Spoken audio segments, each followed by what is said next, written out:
ಕಾಂಗ್ರೆಸ್. ದೇಶದ ಸ್ವಾತಂತ್ರ್ಯ ಸಂಗ್ರಾಮದಿಂದ ಹಿಡಿದು ಇಂದಿನವರೆಗೂ ದೇಶವೇ ಮೊದಲು ಎಂಬ ಧ್ಯೇಯದೊಂದಿಗೆ 135 ವರ್ಷಗಳ ಐಕ್ಯತೆ, 135 ವರ್ಷಗಳ ನ್ಯಾಯ, 135 ವರ್ಷಗಳ ಸಮಾನತೆ, 135 ವರ್ಷಗಳ ಅಹಿಂಸೆ, 135 ವರ್ಷಗಳ ಸ್ವಾತಂತ್ರ್ಯ ಹಾಗೂ 135 ವರ್ಷಗಳ ಸ್ವಾಭಿಮಾನದ ಜೊತೆಗೆ ನಾವಿಂದು 136ನೇ ಸಂಸ್ಥಾಪನಾ ದಿನಾಚರಣೆಯನ್ನ ಆಚರಿಸುತ್ತಿದ್ದೀವಿ. 1885ರ ಡಿಸೆಂಬರ್ 28ರಂದು ಅಸ್ತಿತ್ವಕ್ಕೆ ಬಂದ ಕಾಂಗ್ರೆಸ್ ಪಕ್ಷ ಆಯಾ ಕಾಲಕ್ಕೆ ತಕ್ಕಂತೆ ದೇಶವನ್ನು ಕಾಡುತ್ತಿದ್ದ ವಿವಿಧ ಸಮಸ್ಯೆಗಳ ವಿರುದ್ಧ ನಿರಂತರವಾಗಿ ಹೋರಾಡಿ ಇಂದು ಭಾರತವನ್ನು ವಿಶ್ವದ ಮುಂಚೂಣಿ ರಾಷ್ಟ್ರಗಳ ಸಾಲಿನಲ್ಲಿ ನಿಲ್ಲಿಸಿದೆ.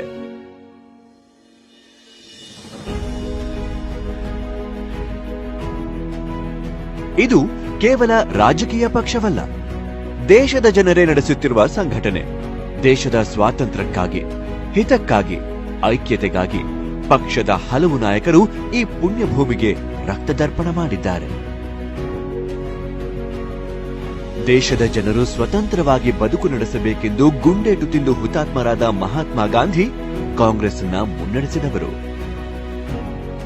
ಸ್ವಾತಂತ್ರ್ಯದ ನಂತರ ಭಾರತದ ಚುಕ್ಕಾಣಿ ಹಿಡಿದು ಇಡೀ ದೇಶದ ಜನರನ್ನ ಒಗ್ಗೂಡಿಸಿ ದೇಶವನ್ನು ಶೈಕ್ಷಣಿಕ, ಸಾಮಾಜಿಕ, ರಾಜಕೀಯ ಹಾಗೂ ಕೃಷಿ ಸೇರಿದಂತೆ ಎಲ್ಲ ಕ್ಷೇತ್ರಗಳಲ್ಲಿಯೂ ಯಶಸ್ವಿಯಾಗಿ ಮುನ್ನಡೆಸಿ ಸ್ವಾಭಿಮಾನಿ ಭಾರತವನ್ನ ಕಟ್ಟಿದ ಜವಾಹರ್ಲಾಲ್ ನೆಹರು ಕಾಂಗ್ರೆಸ್ ನಾಯಕ.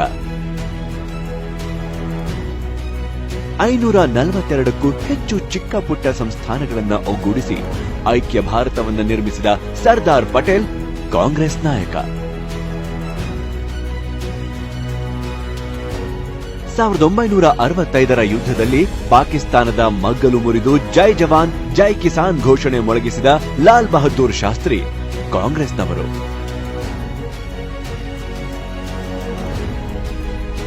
ಧರ್ಮದ ಹೆಸರಿನಲ್ಲಿ ದೇಶ ಒಡೆಯಲು ಬಿಡದೆ ಪಾಕಿಸ್ತಾನವನ್ನ ಇಬ್ಬಾಗ ಮಾಡಿದ ದಿಟ್ಟ ಮಹಿಳೆ ಇಂದಿರಾ ಗಾಂಧಿ ಕಾಂಗ್ರೆಸ್ ಪಕ್ಷದ ನಾಯಕಿ. ವಿಶ್ವಶಾಂತಿಗೆ, ತಂತ್ರಜ್ಞಾನ ಕ್ರಾಂತಿಗೆ ಭಾರತವನ್ನು ಮಾದರಿಯನ್ನಾಗಿಸಿದ ರಾಜೀವ್ ಗಾಂಧಿ ಇಂದಿಗೂ ದೇಶದ ಯುವ ಜನತೆಗೆ ಸ್ಫೂರ್ತಿ. ತಮ್ಮ ದಿಟ್ಟ ಆರ್ಥಿಕ ನೀತಿಗಳ ಮೂಲಕ ದೇಶದ ಅರ್ಥವ್ಯವಸ್ಥೆಯನ್ನ ಸದೃಢಪಡಿಸಿದ ಪಿ.ವಿ. ನರಸಿಂಹರಾವ್ ಇದೇ ಕಾಂಗ್ರೆಸ್ ಪಕ್ಷದ ನಾಯಕರು.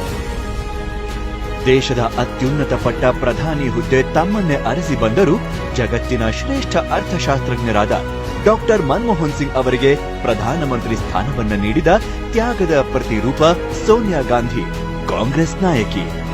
ನರೇಗಾ, ಆರ್ಟಿಐ, ಆರ್ಟಿಇ ಅಂತಹ ಜನಪ್ರಿಯ ಯೋಜನೆಗಳನ್ನು ಜಾರಿ ಮಾಡಿ 10 ವರ್ಷಗಳ ಕಾಲ ದೇಶವನ್ನು ಅಭಿವೃದ್ಧಿ ಪಥದಲ್ಲಿ ಮುನ್ನಡೆಸಿದ ವಿಶ್ವದ ಶ್ರೇಷ್ಠ ಅರ್ಥಶಾಸ್ತ್ರಜ್ಞ ಡಾಕ್ಟರ್ ಮನಮೋಹನ್ ಸಿಂಗ್ ಅವರು ನಮ್ಮ ನಾಯಕರೇ ಎಂಬುದೇ ನಮ್ಮ ಹೆಮ್ಮೆ.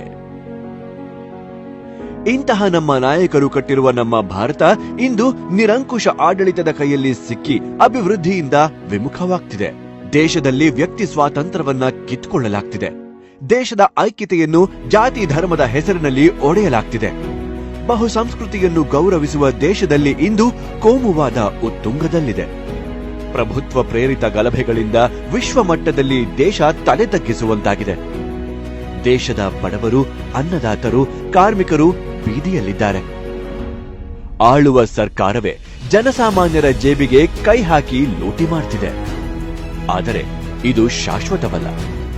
ದೇಶವನ್ನು ಈಗಿನ ರೀತಿಯಲ್ಲಿ ನೋಡಲು ಯಾವ ಕಾಂಗ್ರೆಸ್ ಕಟ್ಟಾಳು ಬಯಸೋದಿಲ್ಲ.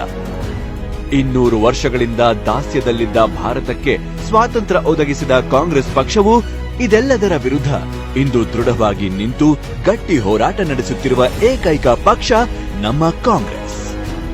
ರಾಹುಲ್ ಗಾಂಧಿಯವರ ನೇತೃತ್ವದಲ್ಲಿ ಕಾಂಗ್ರೆಸ್ ಪಕ್ಷವು ಭಾರತದ ಆಶಯ, ಜಾತ್ಯತೀತ ತತ್ವ, ವಿವಿಧತೆಯಲ್ಲಿ ಏಕತೆ, ಸಾರ್ವಭೌಮತೆ, ಪ್ರಜಾಪ್ರಭುತ್ವ, ಸಂವಿಧಾನದ ಪರವಾಗಿ ಕಾಂಗ್ರೆಸ್ ಪಕ್ಷ ಸದಾ ನಿಲ್ಲಲಿದೆ.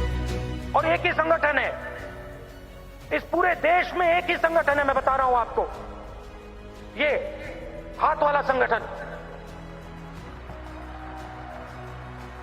ये हिंदुस्तान की शक्ति का संगठन, जो युवाओं को इस देश में रोजगार दे सकता है. और कोई संगठन है ही नहीं. ದೇಶವನ್ನು ಒಡೆಯಲು, ದೇಶದ ಜನರನ್ನು ಉದ್ಯಮಿಗಳ ಗುಲಾಮರನ್ನಾಗಿಸಲು, ಅನ್ನದಾತರ ಸ್ವಾಭಿಮಾನ ಕಿತ್ತುಕೊಳ್ಳಲು, ಜನಸಾಮಾನ್ಯರ ಬದುಕನ್ನು ಬೀದಿಗೆ ತರಲು ಹವಣಿಸುತ್ತಿರುವ ವಿಭಜಕ ಶಕ್ತಿಗಳ ವಿರುದ್ಧ ರಾಹುಲ್ ಗಾಂಧಿ ಅವರ ಮುಂದಾಳತ್ವದಲ್ಲಿ ಕಾಂಗ್ರೆಸ್ ಪಕ್ಷ ನಿರಂತರವಾಗಿ ಹೋರಾಡಲಿದೆ. ನಮ್ಮ ಈ ಹೋರಾಟ ಎಂದಿಗೂ ನಿಲ್ಲುವುದಿಲ್ಲ. ಇದನ್ನೆಲ್ಲ ಸಂಘಟಿತವಾಗಿ ಕಾಂಗ್ರೆಸ್ ಪಕ್ಷ ಎದುರಿಸಲಿದೆ. ನೈಜ ಭಾರತದ ಆಶಯಗಳನ್ನು ಬಲಿಕೊಡಲು ಬಿಡುವುದಿಲ್ಲ. ಪ್ರಜಾಪ್ರಭುತ್ವ ಹಾಗೂ ಸಂವಿಧಾನ ವಿರೋಧಿಗಳ ವಿರುದ್ಧ ಕಾಂಗ್ರೆಸ್ ನಿರಂತರ ಹೋರಾಟ ನಡೆಸಲಿದೆ. ದೇಶದಲ್ಲಿ ಪ್ರಜಾಪ್ರಭುತ್ವವನ್ನು ಮರುಸ್ಥಾಪಿಸೋಣ, ದೇಶದ ಐಕ್ಯತೆಯನ್ನು ಕಾಪಾಡೋಣ, ವಿಭಜಕ ಶಕ್ತಿಗಳನ್ನ ತೊಲಗಿಸೋಣ. ಸತ್ಯಮೇವ ಜಯತೆ. ಜೈ ಹಿಂದ್, ಜೈ ಕಾಂಗ್ರೆಸ್.